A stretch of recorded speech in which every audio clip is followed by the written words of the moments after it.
The Constantinople massacre of 1821 was orchestrated by the authorities of the Ottoman Empire against the Greek community of Constantinople in retaliation for the outbreak of the Greek War of Independence. As soon as the first news of the Greek uprising reached the Ottoman capital, there occurred mass executions, pogrom-type attacks, destruction of churches, and looting of the properties of the city's Greek population. The events culminated with the hanging of the Ecumenical Patriarch Gregory V and the beheading of the Grand Dragoman Konstantinos Mourouzis. Background: in early March 1821, Alexandros Ypsilantis crossed the Prut River and marched into Moldavia, an event that marked the beginning of the Greek War of Independence. Immediately in response of rumors that Turkish citizens had been massacred by Greeks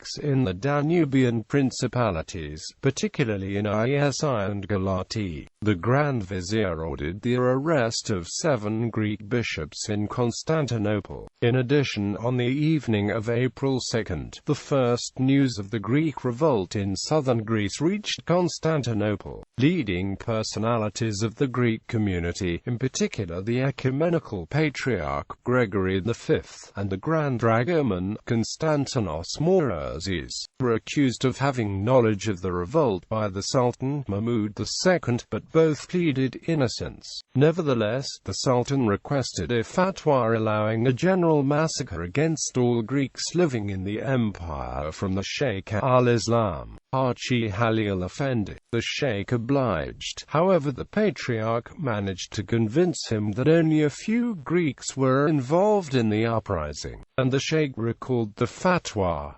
Haji Halil Effendi was later exiled and executed by the Sultan for this. The Ecumenical Patriarch was forced by the Ottoman authorities to excommunicate the revolutionaries, which he did on Palm Sunday, April 15, 1821. Although he was unrelated to the insurgents, the Ottoman authorities still considered him guilty of treason because he was unable, as representative of the Orthodox population of the Ottoman Empire, to prevent the uprising.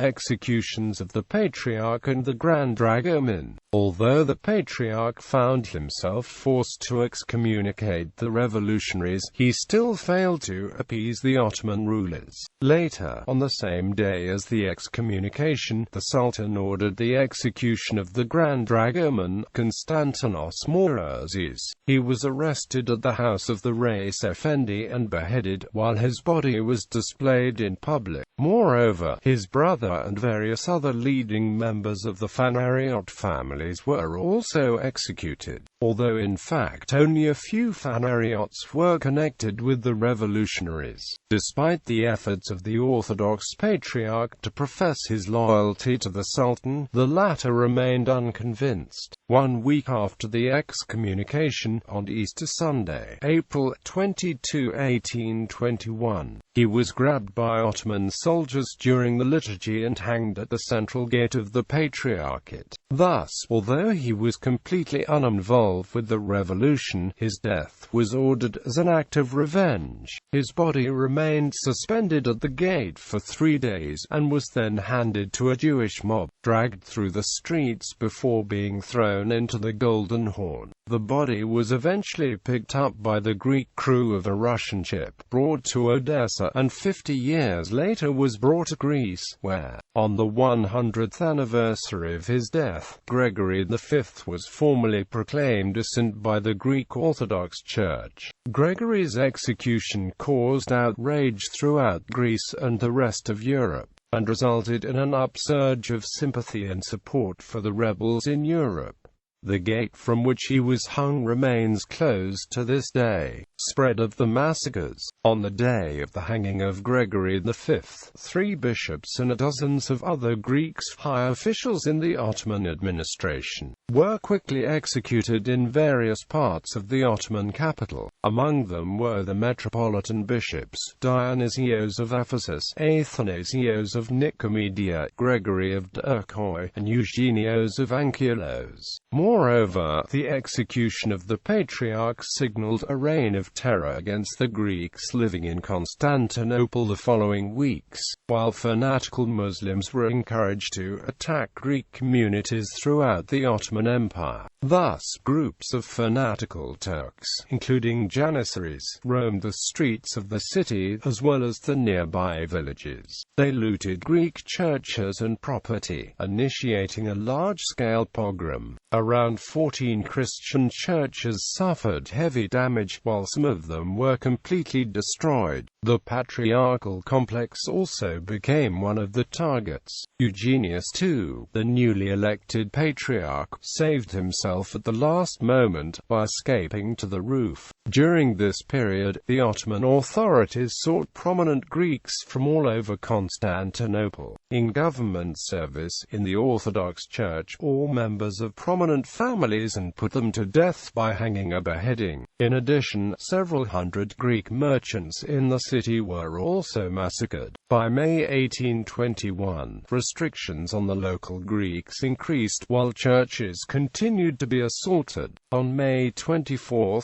Patriarch Eugenius presented a memorandum to the Ottoman authorities begging them to be merciful towards the Greek people and church, claiming that only a few Greeks revolted and not the entire nation. Eugenius also repeated the excommunication of Gregory toward the revolutionaries. Nevertheless, public executions of Greeks were still a daily occurrence in Constantinople. On June 15, 5 archbishops and 3 bishops were executed.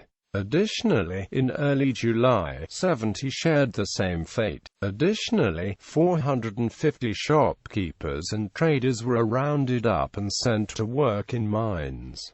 Anti-Greek massacres in other parts of the Ottoman Empire. The same state of affairs also spread to other major cities of the Ottoman Empire with significant Greek populations. In Adrianople, on May 3, the former Patriarch Cyril V, 9 priests and 20 merchants were hanged in front of the local cathedral. Other Greeks of lower social status were executed, sent to exile or imprisoned. In Smyrna, numerous Ottoman troops were staged, waiting orders to march against the rebels in Greece. They entered the city and together with local Turks embarked on a general massacre against the Christian population of the city, which amounted to hundreds of deaths. During another massacre in the predominantly Greek town of Ivarluk, the town was burned to the ground, for fear that the inhabitants might rebel and join the revolution in Greece. As a result of the Ivarluk massacres, hundreds of Greeks were killed and many of the survivors were sold as slaves. Similar massacres against the Greek population during these months occurred also in the Aegean islands of Kos and Rhodes. Part of the Greek population in Cyprus was also massacred. Among the victims was the Archbishop Kyprianos, as well as 5 other local bishops. Aftermath. The British and Russian ambassadors made strong protests to the Ottoman Empire as reaction of the execution of the Patriarch. The Russian ambassador in particular, Baron Stroganov, protested against this kind of treatment towards the Orthodox Christians, while his protest climaxed after the death of the Patriarch. In July 1821, Stroganov proclaimed that if the massacres against the Greeks continued, this would be an active war by the Porte to all Christian states. The public opinion in the European countries was also affected, especially in Russia. Legacy. The events in Constantinople were one of the reasons that triggered massacres against Turkish communities in regions where the uprising was in full swing. On the other hand, part of the jurisdiction of the Ecumenical Patriarch, secured in 1453, was revoked. The Patriarchate had until then been vested by the Ottoman Empire as the sole representative of the Orthodox communities of the empire. Apart from leader of the Greek Orthodox millet, the Orthodox Patriarch was also responsible for legal, administrative, educational rights of his flock. The Patriarchate never recovered from the atrocities that occurred in the city in 1821. Motivation: the massacres were undertaken by the Ottoman authorities purely as a political reaction to the outbreak of the Greek Revolution, centered in southern Greece. The victims of these actions were hardly related to the revolution, while no serious investigations were conducted by the Ottoman side in order to prove that there was any kind of involvement by the people put to death. The French newspaper Le Constitutional reported on May 21, 1821 that it had been formally decided by the Ottoman authorities to slaughter all Christian subjects of the empire. The same newspaper also stated that it was the Ottoman government's intention to wipe Christianity from the face of the earth.